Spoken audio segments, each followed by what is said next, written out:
I'm Nitya from the Engati team. We have received more than 1,200 registrations for this event today, and it is my absolute pleasure to launch the Engati webinar series on Engati Engage. Engati Engage has grown to be a channel of choice for customer experience and technology specialists. It has collected a library of material and interviews conducted over time from some of the most well-known names in the industry. Today, we have the opportunity of welcoming the top global minds to our panels, people who the industry and the world follows for their thoughts and knowledge. They represent some of the best in the industry for talks, consulting, and coaching assignments. Each one has multiple accolades, including books that they have written or people and organizations that they have worked with. We are here to discuss the theme of future of customer experience and how to create great experiences during and after the crisis, for which we have the titans of CX here with us today to share their thoughts and opinions. Let me pass it on to Nishita to introduce the panel to everyone. Over to you, Nishita. Hello, everybody. Let's get to know the titans of customer experience first. So first we have is Shep Hyken. Shep is the founder, chief amazement officer of Shepherd Presentations. He is a globally renowned voice in the field of customer support and experience. Shep has also authored 7 best-selling business books and various articles in major publications on different topics related to customer service. Next we have on the panel is Colin Shaw. Colin is one of the world's top customer service gurus and has been recognized by LinkedIn as one of the world's top 150 business influencers. Colin is the founder and CEO of Beyond Philosophy and has written 7 best-selling books on customer-driven growth. Next we have is Elise Quevedo. Known as the digital ghost queen, Elise is an author, keynote speaker, advisor, and digital media storyteller. Elise has been voted as top 100 entrepreneurs to follow on Twitter and is a global thought leader. She has collaborated with multiple Fortune 500 companies. And we also do have Dan Gingiss, customer experience wizard. Dan is a chief experience officer of the Experience Maker. He's also a keynote speaker and an experience coach with more than 20 years of professional experience at companies like McDonald's, Discover, and Humana. Welcoming all of you once again on our webinar series today. Thanks for having us. Thank you. Nice to see you guys. Dan, she called you a wizard. I know that was I've been called a wizard and a titan in the same day. This is great. I'm waiting for the hug, Dan. Where you say wizard? Yeah. I'm also thankful. Sorry, go on. Carry on. I'm also thankful to our panel moderators. First we have is Ryan Ho. Ryan is the Chief Technology Officer at Covim Technologies, and Engati is a platform which has been built and managed by Covim Technologies. Second, we have is Sumit Singh. Sumit is the Senior Vice President of Mobile Engineering at Covim Technologies. I am so excited to be associated with Engati Engage and Engati for this event today. We are expecting a spirited and engaging conversation with our panel. So without further ado, let me pass on this to Ryan. Over to you, Ryan. Thanks, Nishita. It's my pleasure to be here and in front of this panel. First, some notes on how we're organized. We have 5 different topics for discussion. We'll direct it at specific panel members, and then others can jump in after the first response. We will cover the 5 questions in about 45 minutes and leave the last 10 minutes or so for questions we receive from the hundreds who are online listening and watching. To the audience, if you need to ask a question, please submit them via the chat channel. An instructions email was sent out for your reference a couple of days ago. We will also be conducting a poll just before we take questions from the audience. So if you can help answer the simple questions, it would be greatly appreciated. Panel members, are we all set? Ready to rock and roll. All right. Looking good. Let's begin. My first question is for you, Shep. Oh boy. Customer engagement has been affected a lot during the crisis. What kinds of friction do you see customers facing during the pandemic that's likely to continue when it's over? And what should businesses do now to avoid that type of friction? Wow. So first of all, if customers are experiencing friction during the pandemic and it's recognizable and it's different than what had happened before, it's time for companies to start eliminating or at least mitigating that friction. Probably the biggest friction that's happened for customers has to do with the support center and that world where depending on what stats and facts you look at, somewhere between 35 and 40% of people who would normally go through a digital channel, a self-help channel, try to find the answer on their own, they've chosen to go directly to the contact center to talk to somebody. They want that human-to-human interaction and that support. What that's done is created an incredible amount of friction in the form of long wait times. Some companies have been able to scale properly and add more people, while others have struggled to do so. A part of that was the entire world was forced to move from many contact centers and support centers that were internal and working in a call center, if you will. They've been forced to go remote. And I was just talking to a client the other day, 60,000 employees working for them in over 62 call centers. And within 1 week, they deployed remote. Now, 10% of those people had already been there. So the follow-up question to that is, what can companies do to make sure this doesn't happen again? And that is, number one, learn from what happened. Number two, plan ahead. And while we don't expect this crisis to hopefully ever happen again in our lifetime, we should be prepared for what happens in case it does. To put it in a biblical sense, Noah built the ark before the flood. Thanks, Shep, for that. Colin, is there something that you would like to add there? Yeah, I think from what I've been and the clients we've been talking to, digital is now everything. Okay, and I was thinking the other day, and we were just chatting before we started. Cash is, people aren't using cash anymore. Okay, the easy way for me to pay is to go in and use my Apple Watch to pay. And all those things are starting to reduce that friction going forward. And I think that, and Shep's just written a great book on this subject. I think that, the whole area, and I know we're going to touch on this later, but the whole area of digitalization is one that's going to stay, right? The amount of e-commerce that we are doing is not going to decline after the pandemic, okay? What the pandemic has done is it's accelerated the change in many different areas. And whilst, yes, there's lots of friction around now, I think some of that, to a certain extent, is clearly understandable and understandable, and people accept it in the sense of, okay, well, we know we're in problems. But I also think that coming out of it, people are going to have more hopes for what the future looks like.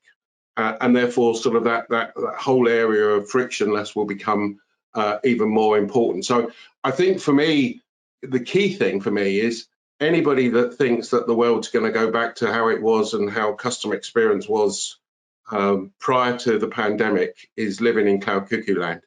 And whilst we're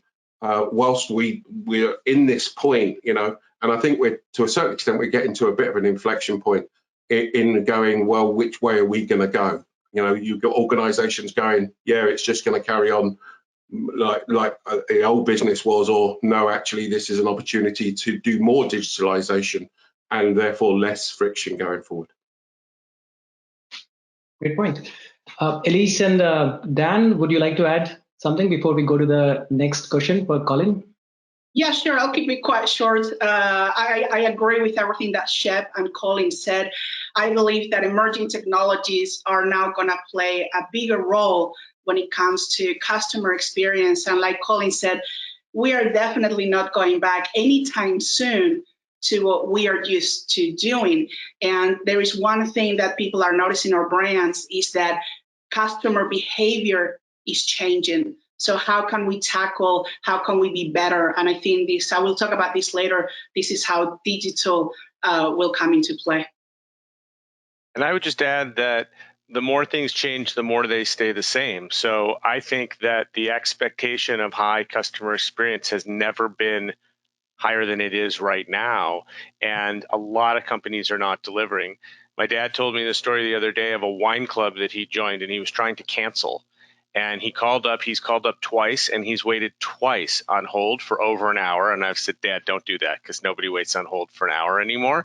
But the problem is that the recorded message on the phone says, well, for faster service, go to our website and email us or chat with us.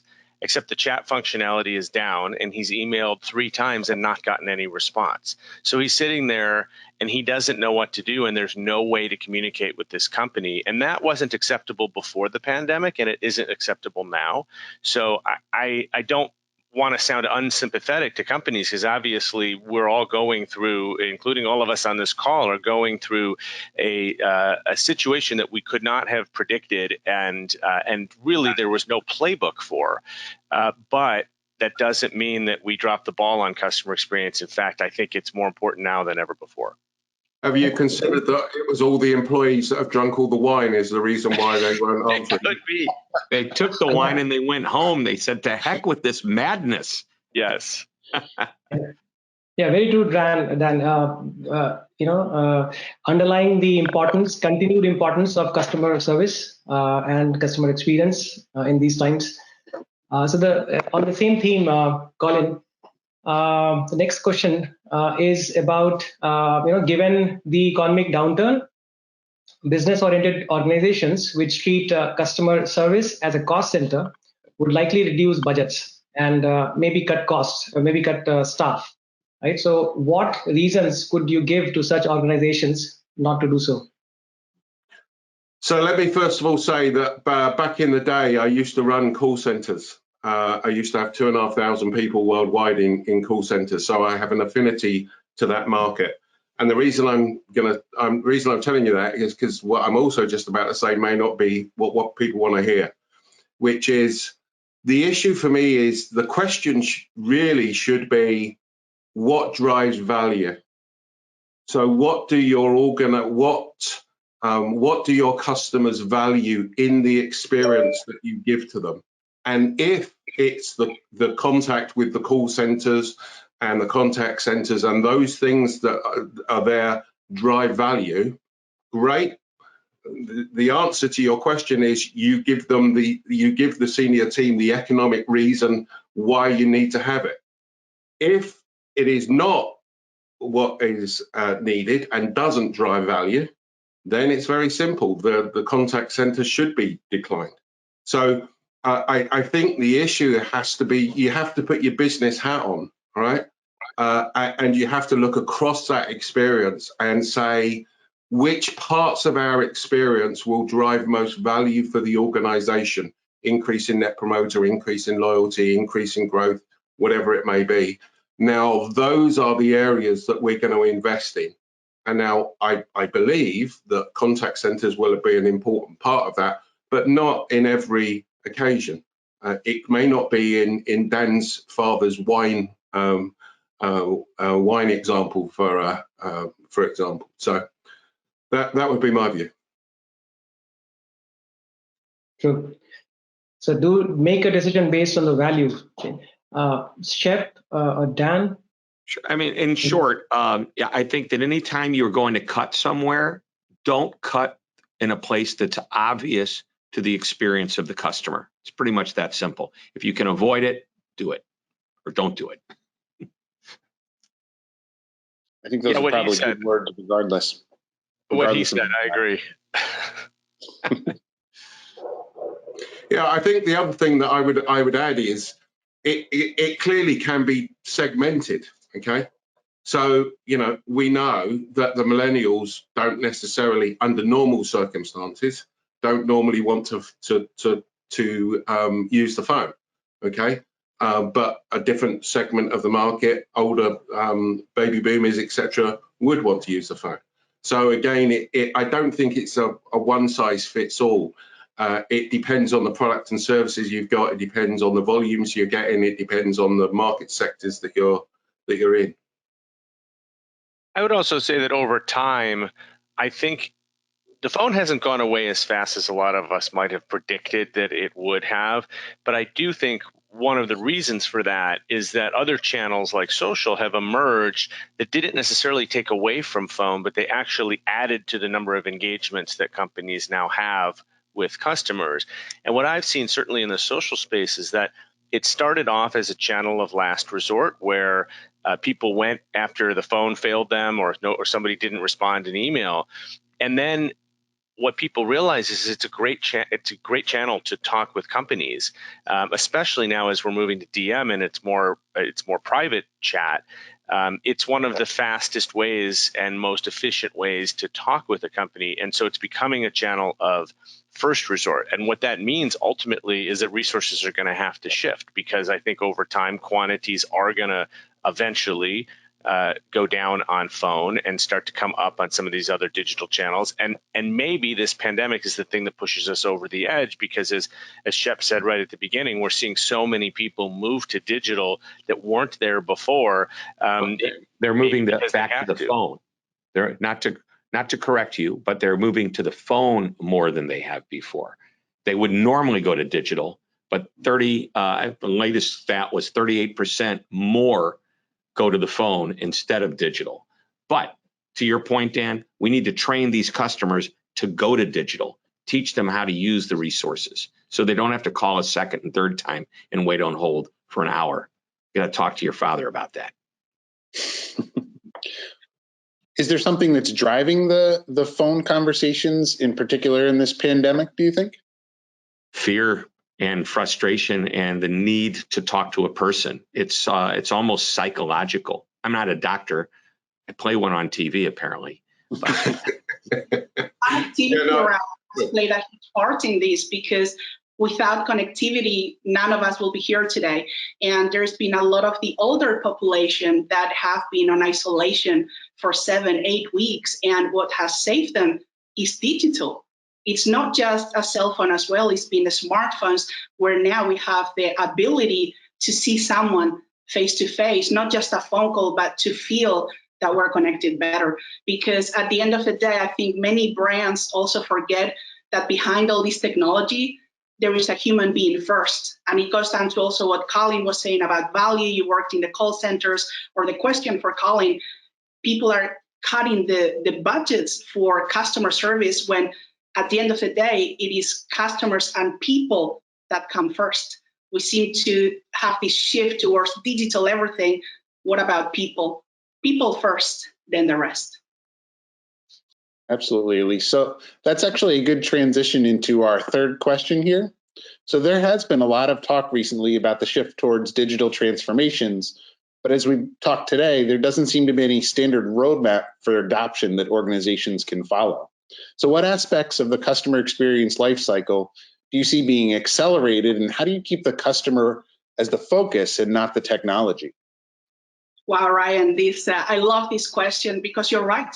Although the concept of digital transformation is not regulated and it doesn't have a standardized roadmap at the moment, it is a huge part of our now and the future.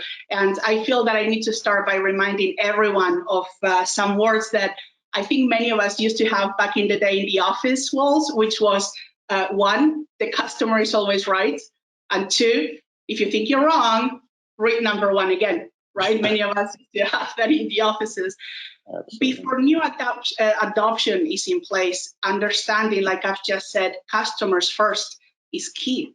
A simple concept that I'm sure many are going to say, I already know that, Elise. I don't need to be reminded of that fact. So let me tell you why I say this, because I'm a very big believer in never forgetting the basics. I still, to this day, Ryan, come across many people, like individuals and companies, who they seem to forget about what being a customer is, which each of us is first. We're all consumers, right? And sometimes there is that thinking that emerging technologies are going to fix everything. But if the foundation is not right, organizations will suffer the consequences. Like I spoken before, customer service is the first area to reduce budgets and cut staff, because it's not seen as important. Research and development, customer centricity is a big part of any business. So for digital transformation to truly develop, we first need to be open-minded and willing to change. Because when we put our name to a business, or are the decision makers, like many people on this call are listening to today, the most important value, like for example, Colin spoke on values, is to understand that it's not what we like that matters, it's what the customer likes, which is not always the same. And we tend to sometimes have these big ideas, I'm the best thing. So how can we understand customers better? We know that data is a big part of being able to get further. The more detailed data we can have and the more we understand the analytics, Ryan, the better the customer service, which is one of the aspects that has been used for acceleration in this customer experience lifecycle that you were saying. From the moment that a customer visits a website, or Shep, you mentioned, we are going digital, an application on their smartphone, to the way that we purchase and we actually consume. So everybody wants this experience, this easy experience. And sometimes, last time I spoke to you guys, I spoke about Amazon, because they tend to be one of the companies that kind of gets it right a lot, and they have been voted #1 in many customer satisfaction journeys. So why is that? Because they use technology. Multiple features like the one-click checkout, as an example, validates what I mentioned about having systems in place that make customer experiences effortless and as easy as possible, because we're all about having faster experiences. I don't want to wait. Dan, you mentioned your dad was on the phone for I don't know how long. Digital transformation in customer service needs more automated processes to be able to scale the business. And this is what some companies are doing. They're adopting automated services, such as chatbots like Engati, services that can speak to individuals and help them with the customer experience in real time. And Dan, I loved your example, because it makes me think of any time that we used to go in the past, whether it's Vodafone, T-Mobile, an airline, and we've all been there, we jump into an online chat, first make sure that it works. And if it works, who remembers the 2 sentences that we used to have? You are number X in the queue. We apologize for the wait. A customer service representative will be with you shortly. I cannot remember how many times I heard that sentence. What's the difference now, thanks to digital transformation in this area, Ryan? Well, it's improved because we've got real-time engagement provided by artificial intelligence. And the example is this: instead of just having a normal sentence repeated over and over again, we now have a chatbot or a virtual assistant that gives us option. Hey, Elise, is there anything else I can help you with today? What is your query about?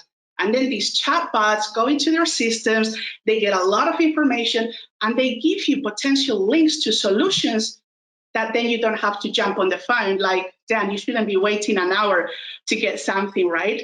And AI is also predicting personalization. It is not just that we create a system that is automated and it gives you a one-sentence answer. It's now enabling better customer analytics, which is what I mentioned before, because the best customer experience, Ryan, is achieved by brands when, for example, they remember a customer, when we actually get treated with individual attention. Oh, Elise, you're back. We noticed you were on this page. We noticed you purchased this. This might be for you. This is a good customer experience. Everybody pretty much knows, obviously all of us on the call here, we know everything we do gets tracked online. You cannot go anywhere. Everything is tracked. It's just part of reality. So AI can go through the data much faster, so that then you can spend human resources in other areas. It's not about cost cutting all the people. It's about mixing both the human factor and artificial intelligence. And just as the question began, Ryan, there is no standard roadmap for digital transformation, but this is why leading companies are always experimenting to see what works best. So research, innovate, keep on trialing until you find what works for you, because what works for me may not be for you, and what works for you guys may not be for me. That would be my takeaway of the whole thing. I love that idea of personalization, the ability to personalize the experience to that person when you're going through your digital transformation. That seems very good. Shep, do you have sort of thoughts on that? I 100% agree with everything she said. What's happening in digital, I think today, is that there's this explosiveness. Everybody talks about omni-channel and all the different ways a customer can get to us. I mentioned this before. I think it's important that we train our customers how to best utilize the support options that we have given them. It can save them time, effort, and once they understand that, we can guide them and create a better experience for them. One area that I think is really powerful, and it was briefly touched on by a couple of us, is the opportunity to use video. Not necessarily me talking to somebody via video, but video being used to teach me or help me with my problem. Saves a lot of time. It gives me a great experience. It's like somebody standing over my shoulder helping me if I've got, especially in the software world, where I might have a question. And it also, many of these technologies allow us to be available to our customers 24 hours a day, 7 days a week. Very true. That reminds me of Dan's example of a video being used for, I think, one of the telecom providers' invoice, right, Dan? I think you're talking about the music, the audio, the on-hold music? The personalization that one of the providers did, where they explained why the first bill is going to be complicated, and that was personalized. Yeah. British Telecom. British Telecom, yes, and their explainer videos and that they're personalized, so that it's not just explaining the different portions of the video, but it actually shows Elise's bill and her actual charges, which I think is so cool, because it is, number one, it gets Elise's attention and she's going to watch the video, and that's challenge number one. And number two is that it answers her specific questions, which I have to believe cuts down on customer service inquiries, which I think is the reason why they do this in the first place, right? Is we've all received a first bill from a cable company that is very confusing, with partial months and this month and last month, and added charges and one-time fees, and it usually ends up about 4 times the amount that we expected it to be. So the good news is they've identified a pain point in the experience and figured out a way to at least address it. The next step in the evolution is to eliminate the pain point in the first place and to figure out their billing so that we don't have to confuse people so much. But one other thing I wanted to point out that I thought Elise said that I really loved was this idea of being willing to change. And I think one of the things that this pandemic has brought out is the companies that were not willing to change were forced into change. We were all forced into change in the last several months. And the one place that I've seen where I think there are so many companies whose eyes have been opened, proverbial eyes have been opened, is this concept of working from home.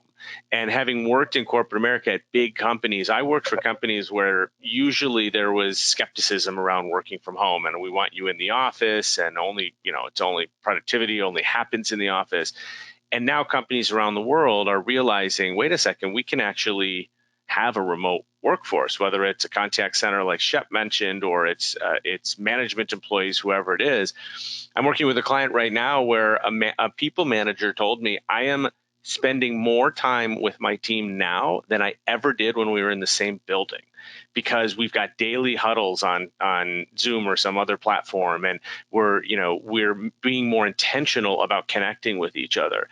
And so that's a huge eye opener, and I think a game changer for companies as they start to realize that virtual employees can work, that it gives us a huge opening to hire from anywhere around the world and not have to only hire in our backyard, and that people can be productive, sometimes even more productive working from home than they are in the office. One other anecdote is I've heard from so many people that they're getting more work done now than before, because they're not taking a lunch break and they don't have their commute to and from, and they're not meeting in the break room and chatting with people. They're in back-to-back calls all day long and getting more work done. So this willingness to change thing, I am hoping that companies see what happened and say, hey, maybe we were a little closed-minded and we can think about this differently. And hopefully that goes for things other than working from home, but as Elise said, with technology and AI and other things as well. It's true that if you do not educate, people will never trust, which is a question that I think any of us tend to be asked. Why should we trust these technologies? Why not stay in the old way, which is what many traditional companies are experiencing? They have a challenge not with the solutions, they're having a challenge with that willingness to change because they are so used to the old ways. They've done businesses, they've created multi-million-dollar companies, but if you want to move forward, technology is a part of our now, not a part of 10 years from now. So I agree with what you added then. And I think building on that, for me, there is a lack of understanding of true customer behavior, okay? And that needs to be addressed moving forward. So I think the irony of the situation is that sometimes customers don't know what they want themselves, okay? So let me give you a prime example. You know, Disney know when they ask their customers what they want to eat at a theme park, Disney know that people say they'd like to have an option of a salad.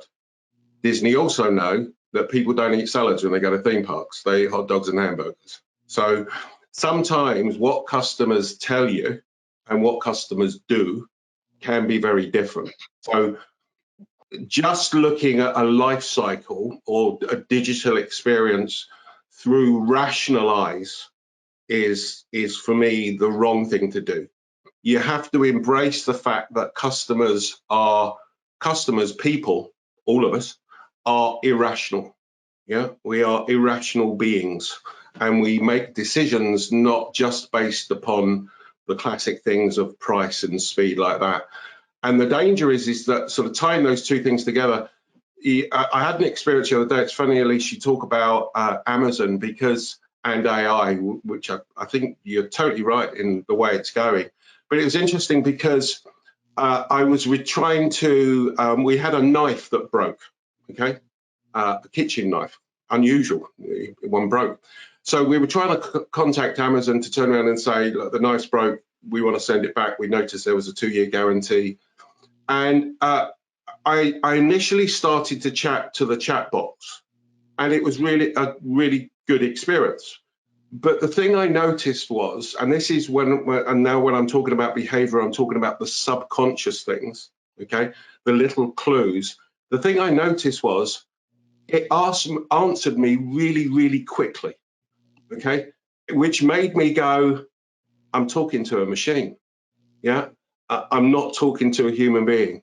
And then clearly at some point of the interaction, I got passed over to an agent who continued the conversation on the chat box. It was a lot slower. And this is one of the key issues for me is they had clearly embedded a poor experience because the agent, the human agent, asked me to repeat everything that the chat box had done. Mm-hmm. So it's like we've got this experience and we've in the old world and we've now digitized it and it's still as bad as it was. But, you know, we haven't sort of looked at it through those customer focused eyes. So I think the important message for me here is, you know, you have to understand that customers are not logical. And when we talk about behavior, that opens up a whole wealth of information about truly understanding how customers make decisions. And Shep used the word earlier, you know, from a psychological perspective, okay? And what you discover is that we are not logical animals. I would love to give a quick tip on this because, Colin, you're absolutely spot on. Not all brands always get the automated service correct. So if anyone ever gets frustrated with this, and I tested this myself, start typing talk to agent, and then it will save you talking through the automated process. I've done that myself because I've had also the experience that you say, Colin, sometimes it's great. Other times you come across, oh, please tell me everything instead of let me go through the chat with, for example, Vodafone does. Vodafone, I have to give them a heads up because their service on chat, it's always been on point for me. And they always go through the history before the human then continues talking to you. But if you want to avoid that, to anybody listening, automatically type in, what would you like? Talk to agent, regardless of how many questions pop in, and they will divert you to a real human person. Thanks, Elise, for that. So social media is one of the important aspects of digital transformation. And the next question is about that to you, Dan. Right now, see, everybody's stuck at home. and social media usage has witnessed a huge surge, right?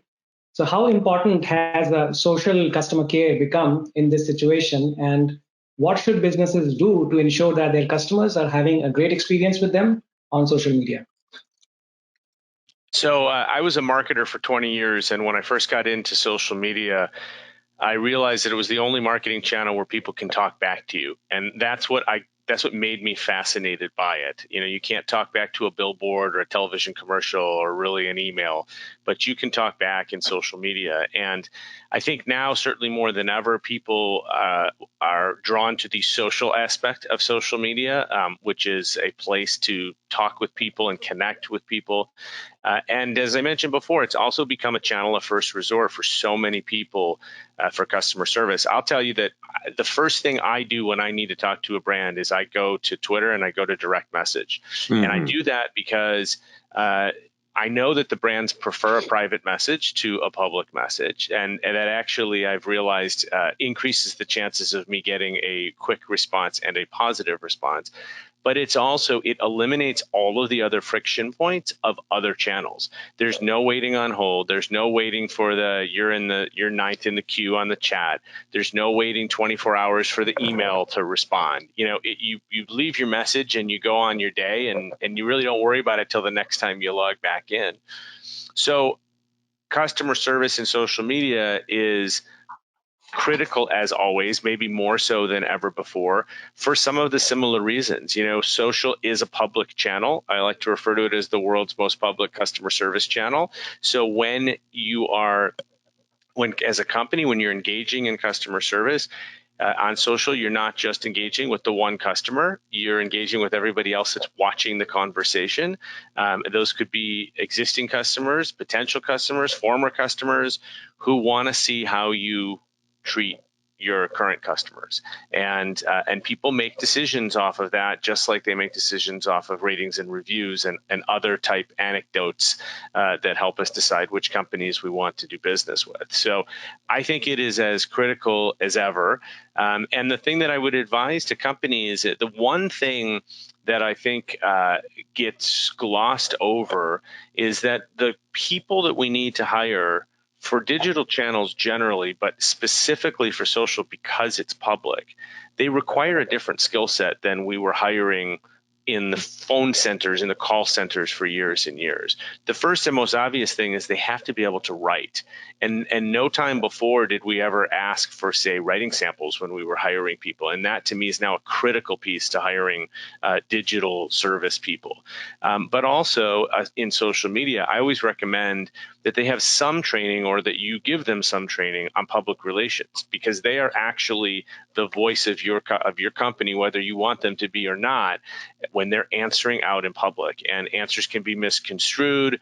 A typo is embarrassing. So there has to be some knowledge of, like when I was at Discover, there were a number of us that were media trained, so that we were authorized to speak to the media. And there's skills that you have to learn to do that. You have to be able to stick to your story and not get drawn down a rabbit hole, and stick to the company message and all that. And I think that kind of training is really important for people that are performing customer service out in public when everybody is watching. So writing and PR are the two differences, the two biggest differences that I would suggest that you make sure that you hire and train for as you're growing your social media practice. I would love to add on this, Dan, because it reminds me a few years ago, I flew to Philippines to train some of these virtual assistants that are the ones taking care of many companies internationally. And you've touched on a great point where training is needed. But I want to add one more thing. It's not just the way they reply. And I think we're all have an experience with this, which is how many of us have received these copy-paste messages on LinkedIn, for example, that they look professional, but they're done by someone who hasn't been trained right, and they don't understand the person whom they sent the message to. Part of training these customer service agents or people is for them to understand that each person you send a message to is an individual. And for example, selling a social media service to a person that already does social media services tells me that your company doesn't care about who I am, that didn't actually do research, and all you're doing is copy paste and sending to a gazillion people online. Personalization, which is what we mentioned earlier, when it comes to automation, also applies to customer service and social media, because we're expecting humans to respond to our messages, even though we know sometimes it's an assistant or it's somebody else, but make it personable so that they feel that they're still important. And I believe that's also part of that education system that we need to install into anyone that works in the companies. Very true. Colin, would you like to add something? Yeah, just one thing that we haven't really spoken about yet, but I think is important in the context of what we're talking about here and that is what emotions are the customers feeling? So what, and what do you want them to feel? Okay.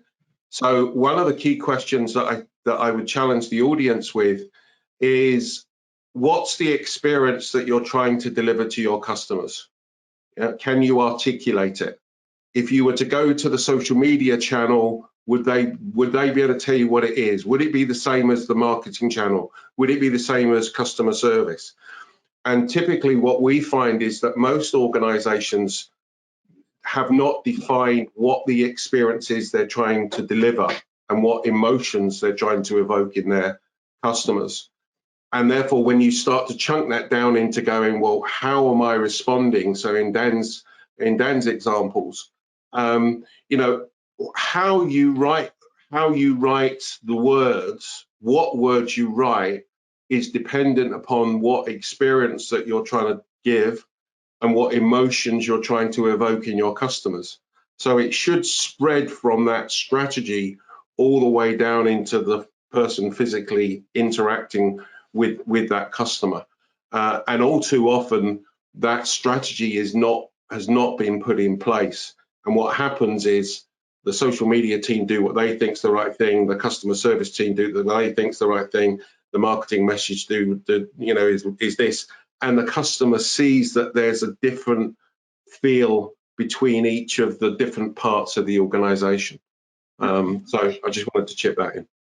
Yeah. Hey, and I don't want to be the only one to be left out of this conversation. I will just say that any one of the questions that have been asked today can be the entire presentation that we're doing. So we can go on and on with this. Just a couple of quick comments. Number one, each of these channels have a different expectation. So it may be unacceptable to be on hold for an hour on the phone, but it may be completely acceptable to receive an email an hour later. And so we have to also understand that. But at the end, I want to go back to something Dan said, because it reminded me as he's talking about how it's the most public forum. Our mutual friend, Jay Bear, refers to customer service and social media as a spectator sport.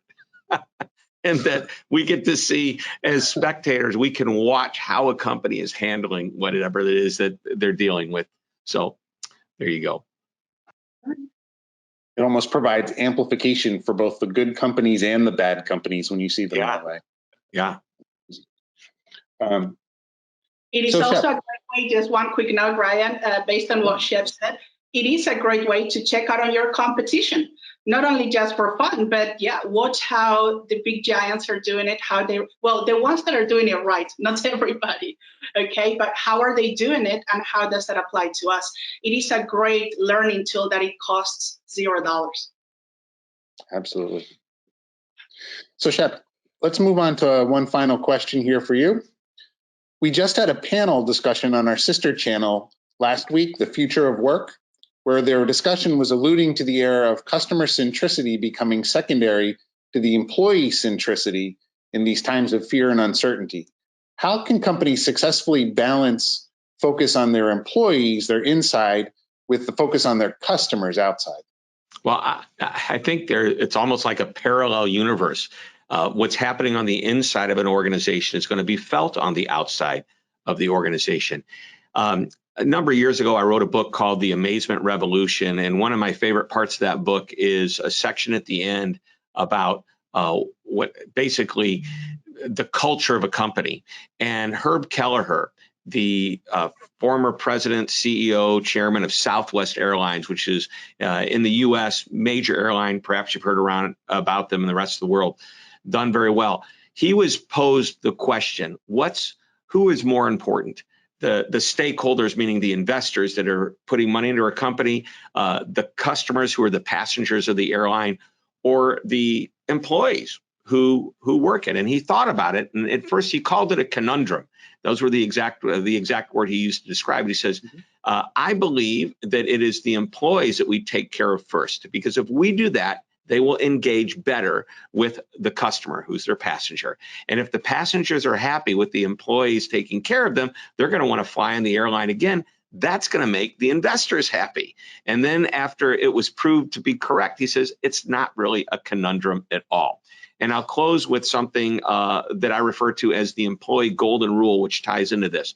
You know, the golden rule, which not the golden rule that says he who has the gold makes the rules, but the other golden rule that we may have learned when we were children, you know, do unto others as you would want done unto yourself. Well, it's the same thing as the employees. Do unto your employees as you want done unto the customer. And you role model and you showcase the right behaviors, and it will permeate out toward the outside of the business when the customers experience it. So what you're saying, it really isn't an either or. It's one builds on the other, which builds on the, very nice. Very nice. I agree on the either or thing, and I would say one of the industries I've spent a lot of time talking to people in is the restaurant industry, and I've had a couple of different people. One was a restaurant owner of a multi-chain pizza restaurant who told me, when I asked him what business he was in, he said, I'm in the customer service business, which I think is so fascinating, right? And I know I've heard Shep say we're all in the customer service business. I also got a chance to interview an Iron Chef winner. If you've seen the show Iron Chef on Food Network, she's an Iron Chef, and she owns 4 restaurants, I think it is, in Chicago. And I said, what percentage of your success? I mean, you're a chef, clearly a well-known celebrity chef, and you're also a businesswoman because you own these restaurants. What percentage of your success is attributed to the quality of the food because you're an Iron Chef versus the customer experience? And she said, she actually surprised me with the answer. She said it was exactly 50-50, and that basically if you can get away with decent food and a great experience. What you can't do is have amazing food and a terrible experience. So you have to have them working in conjunction with each other, in balance, and that's how you get patrons at your restaurant that, most importantly, want to tell others about your restaurant when they leave, and you get that word of mouth. So I thought, if an Iron Chef tells me that the food is only 50%, gets you only 50% of the way, and that customer experience is the rest, I think we should be paying some attention. I agree with both Dan and Shep. It's a little bit like the chicken and the egg. What came first, the chicken or the egg? You cannot have one without the other. Customer service and the employee, that Shep was spot on. If your employees are unhappy, they're going to be unable to provide customer service. And if the customers are unhappy, they will destroy your brand because they will not buy from you. So the 50-50 equation, I'm 100% agreeing with that. And let me just finalize by saying, if you go back to what I said earlier about having the strategy, so having defined the experience. So let's assume that you want your customers to trust you and you want your customers to feel cared for, okay? So what type of experience culture does that mean that you have in your organization for your employees? Well, it means that experience inside the organization should be one where the employees are trusted and cared for, because you're trying to make this seamless throughout the whole of the organization. The other part for me is, therefore, which it naturally sort of extends to, is, well, okay, so what type of person should we be recruiting in the front line? If we're trying to create trust in our customers and people that are cared for, what type of person should we have in our front line? Well, surely it should be people who are good at evoking trust and who are good at feeling cared for. Okay, I've got one of the guys I know that I've known for 20 years. He's a great guy to be with, but I wouldn't trust him as far as I could throw him. So, you know, if you want a guy that's fun and you want an experience that's fun, employ this guy. If you want an experience that's trust, don't employ him. Yeah. So the point I'm trying to make is it has to again go from the strategy, which starts off with, well, what's the experience we're trying to give our customers? Now, how do we align everything within the organization to meet that? And therefore, that experience that we're giving our customers, we have to give to our employees, and we have to recruit people that are all of a similar ilk. And that creates a sort of a good value chain. I think, Colin, you're spot on, which comes down to one word: authenticity. Mm-hmm. And that applies to everybody, whether you're an individual or you're a company.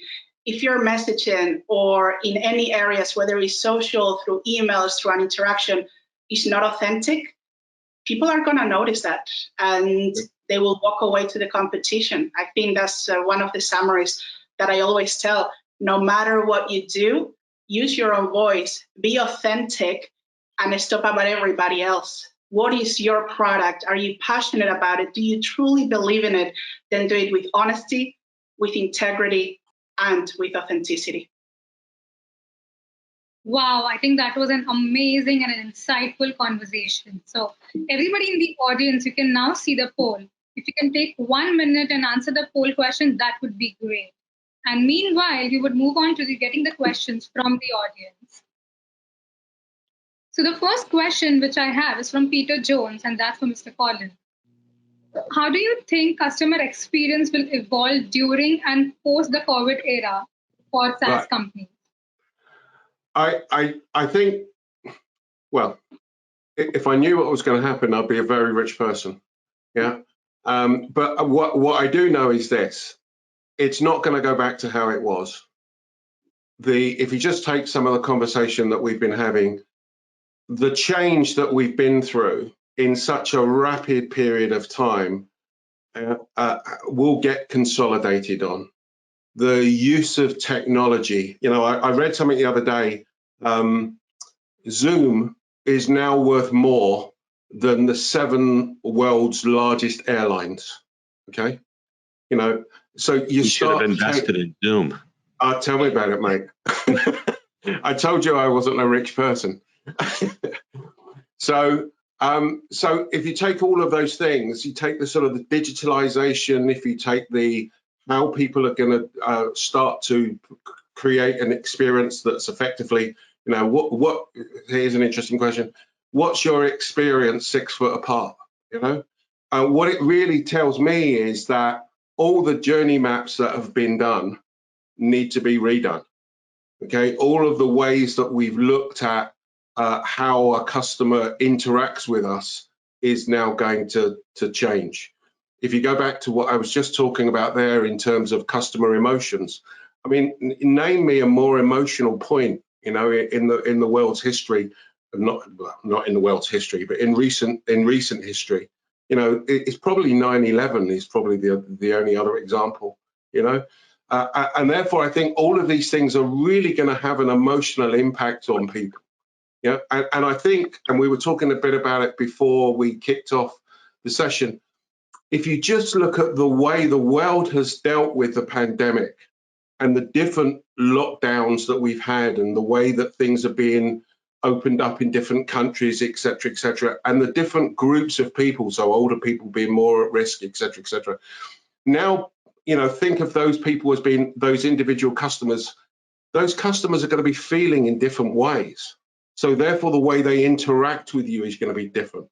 You know, I certainly won't be going to a restaurant in the next couple of months. Okay, you know, my wife has asthma. I'm not going to go to a restaurant, even if they open them all up. So I think the issue is that and in fact, the last weekend we launched a new podcast on the silver lining. I think the silver lining of this pandemic is that it's changed customers' habits. Okay, the challenge is change them to what, and the other challenge is changing them, what do you want them to change it to? So the opportunity lies in going, how do we get out there and change customers' habit into something that we want them to do? And that goes back into the digitalization and all the conversations we've been having here.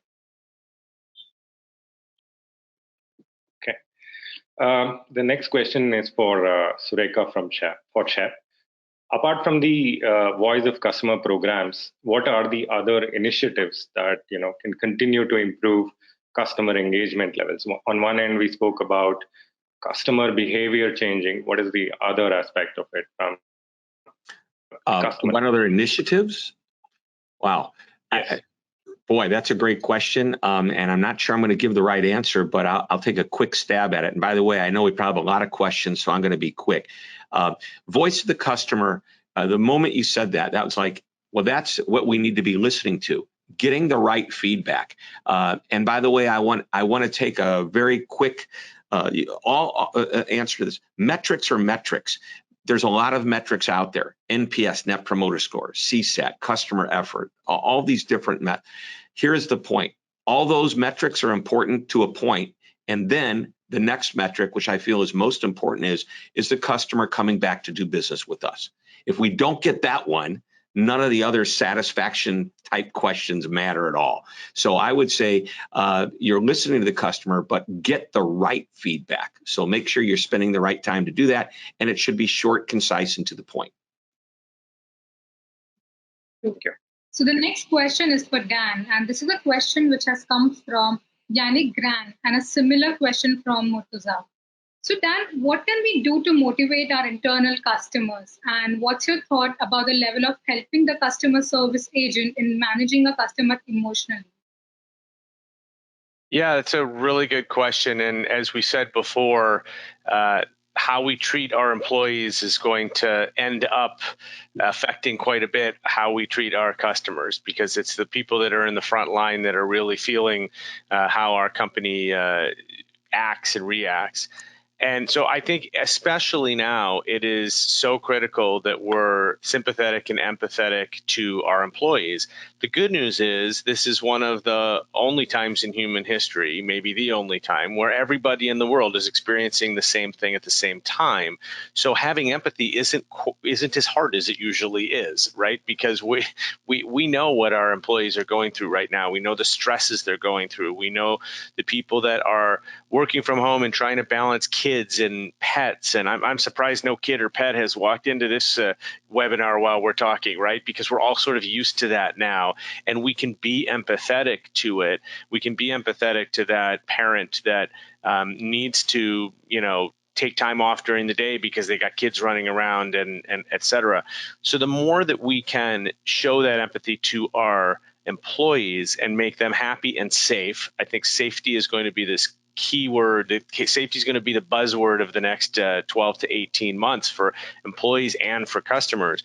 The more we can make them feel happy and safe, the more they're going to make our customers feel the same way. And so, it's like what Shep said before about doing unto. I think really focus on how you want your employees to treat your customers, and then treat your employees that way. One of the clients I've been working with, because Monday is a holiday in the United States, Memorial Day, they announced yesterday out of the blue with no warning that they were also giving people today off, Friday off, to give them an extended weekend because everybody's been working so hard and been so stressed out. And you could almost feel the collective sigh and the bricks falling off people's shoulders that they were going to get a 4-day weekend. And what a great feeling, and the positivity that then employees feel about that company, because they say, man, they gave me what I needed at just the moment that I needed it. And that's what our customers want too, right? So when we treat our employees that way, they learn how to treat customers that way. Thank you. I think the next question is for Elise. It's from Naveen, but I also wanted to ask it myself. So do you speculate that more and more bots and automation will take over customer centers, contact centers? What do you think about that? Definitely. We are, like we mentioned, moving on to automated services. And although I would never recommend a company to use 100% automation, I've always been a big believer on that. you need to use some sort of automation to fasten the customer experience track. Like we mentioned earlier, when a customer is online now, it's a little bit like going to a fast food restaurant. It's not immediate, but you spend faster service. And this is what automation and the bots are providing. They're providing a faster customer experience that we all want. The most important thing is for us to put ourselves in the customer's shoes. When we do a strategy, when we use emerging technology, put yourself at the receiving end first. Would I like to go through this automated process? What does the automated process look like? For example, Colin mentioned earlier the experience that he had at Amazon and how when he got to the human agent, he had to repeat everything again. Well, that's not a good service. You need to understand what automation means and how to combine it with a human interaction. But definitely, I believe that it will reach up to 70% of the interaction in many brands as a kickstart point of customer experience. Yeah, so I would also like to add to that the poll question was about how comfortable you would be with using chatbots and the automated aspect of it, and about 86% said yes. So I think that goes in line. Although I think to summarize, I think you just said that it has to go hand in hand. It cannot be complete automation, cannot be completely human. So it has to be a mix. You're at the end of the day, behind every technology, I never get tired of saying this, there is a human being, but we seem to forget about that part. So as you automate the systems, please remember, customer is first. And just like earlier, if you think that's wrong, then think again, because customer is always right. Even if they are irregular and they're thinking, like Colin said, because we cannot predict everything. But what we can do, thanks to the data analytics, is understand the behavior of customers that have been back to your websites or applications over and over again. So understanding that and then taking action is also important, because this is what Shep said. There is no point on having all these metrics and, they look great on pen and paper, but what are you actually going to do with them? Will you take the feedback and improve to make them better? Or will you just show them off in social media as to, look at how many people visit my website and look at how great I am. But what about all the complaints and you don't do anything for your customers? So it all goes side by side. Automation versus human, it has to go together. True, and to your point about technology, right? It's all about that. Technology should help build superior experiences, right? And that's the end goal. And that's why I think we ourselves at Engati as well take that in mind, that the technology has to put in a way that it helps the end user as well as the customer to provide a better experience for them.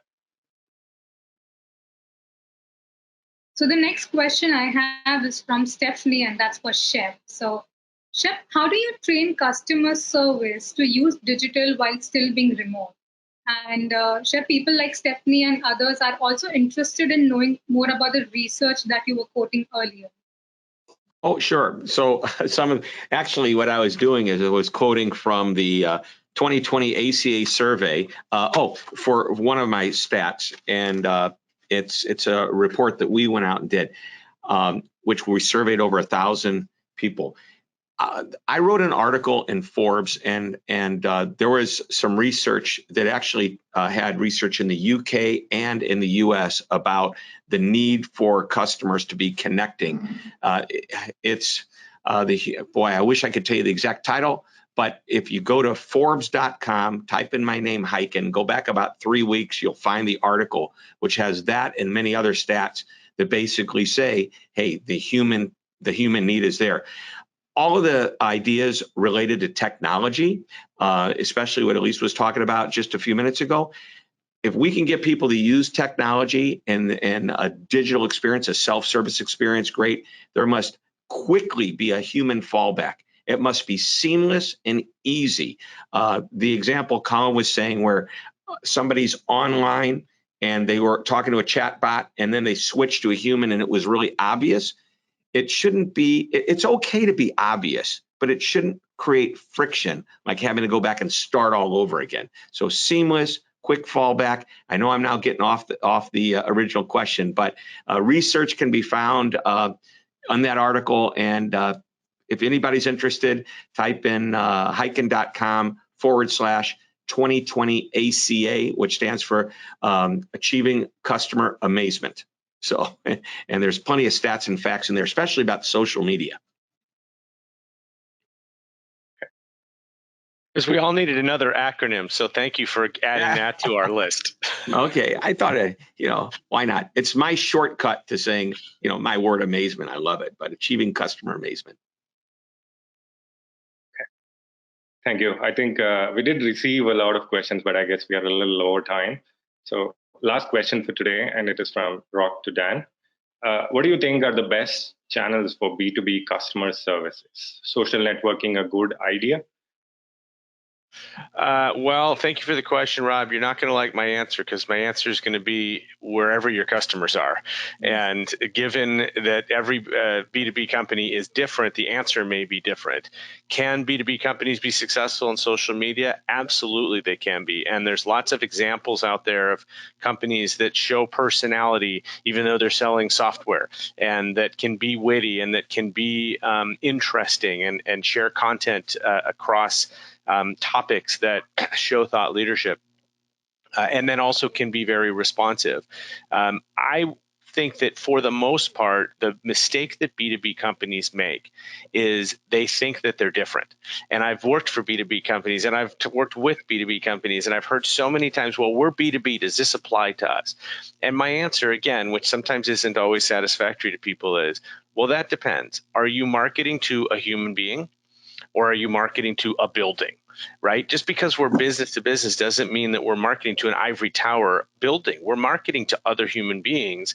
And just like in the consumer world, human beings buy from people that they like. And so philosophically, I think B2Bs have to act more like B2Cs in that way and understand that your end customer, although it's a company, is represented by a human or humans, and therefore you treat them like you would treat other humans.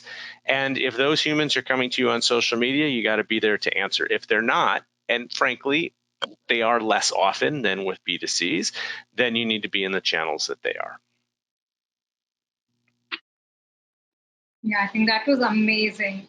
I think I had a great time listening to all of you and the very engaging questions and responses here. I'm so thankful to our panel members for accepting our invite and for the high energy, engaging talk we had. I would like to thank all of you individually for your support leading up to the panel discussion and for being a part of this amazing journey. Thank you so very much, and we wish to see you back on our show again. On behalf of our audience, thank you. Thank you. Thank you so much. and on behalf of our audience on Engati Engage and all over the world dialed onto this panel, thank you so very much. We surely do live in an interesting time. So stay safe, have a wonderful rest of the day ahead, and we'll be back with another panel discussion with more great minds on these series soon. Thank you so much. Bye, everybody. Bye-bye.